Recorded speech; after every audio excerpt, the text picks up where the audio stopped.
negate, negate, negate. Hello. So, let's talk about the word negate. It's a verb, which means it's an action word that expresses what someone or something is doing.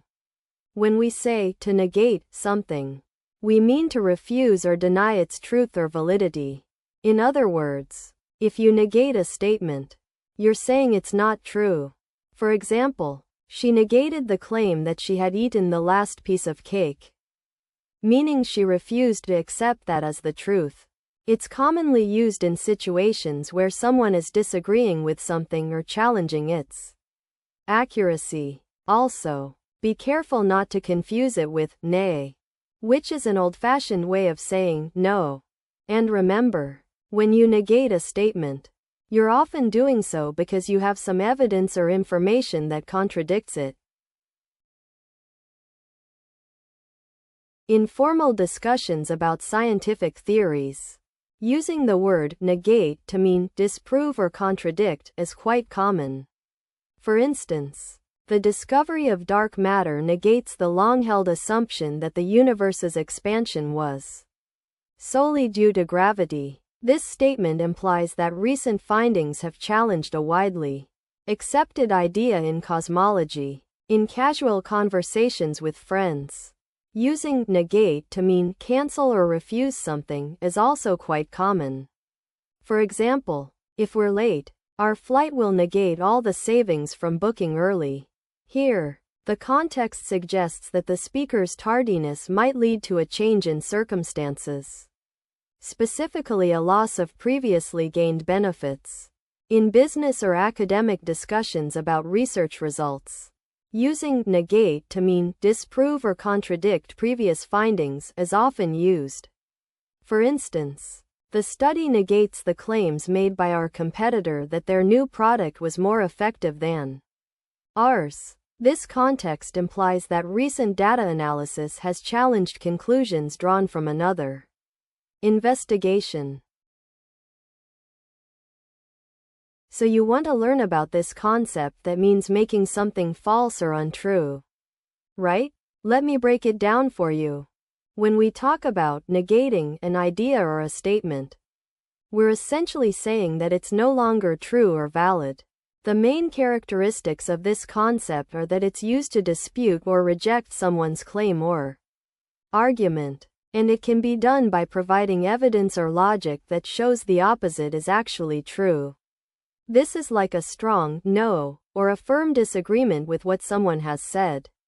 In everyday language, we might use similar concepts like disprove, refute, or contradict to describe this idea. They're all about showing that something isn't as it seems. So when you want to say that something is false or untrue, you can think of using the concept I'm trying to explain to you. Outcome. Outcome. Outcome. The word outcome is an important term to understand in English.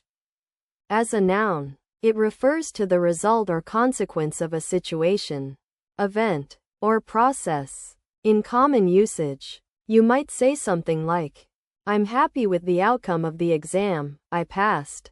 Here, the outcome is the score you got after taking the test. You can also use outcome to talk about the consequences of someone's actions, as in, the outcome of her decision was that she lost her job. A special note about outcome is that it's often used in more formal or academic contexts, like science or business, where you might talk about the outcome of an experiment or a project. This word can be a bit tricky to use correctly. But don't worry, just remember that it's always talking about what happens as a result. In a formal setting, such as a job interview, you might use the phrase, I'm confident that my hard work and dedication will lead to a positive outcome. Here, the word outcome refers to the result of your actions and is used to convey confidence in one's abilities. In contrast, In casual conversation with a friend who just got back from a trip, you might say, "So, how was your trip? What kind of outcome did you have from all that hiking?" Here, the word outcome refers to the consequence or result of an action or situation, and is used to elicit information about the experience. In a business or academic context, such as a research paper or conference presentation, you might use the phrase, "The study's outcome showed a significant correlation between exercise and improved mental health." Here, the word outcome refers to the result of a process or experiment, and is used to convey the findings or conclusions drawn from it. So you want to know what outcome means? Well, let me explain. When we talk about an outcome, we're referring to the result of something that has happened or is happening.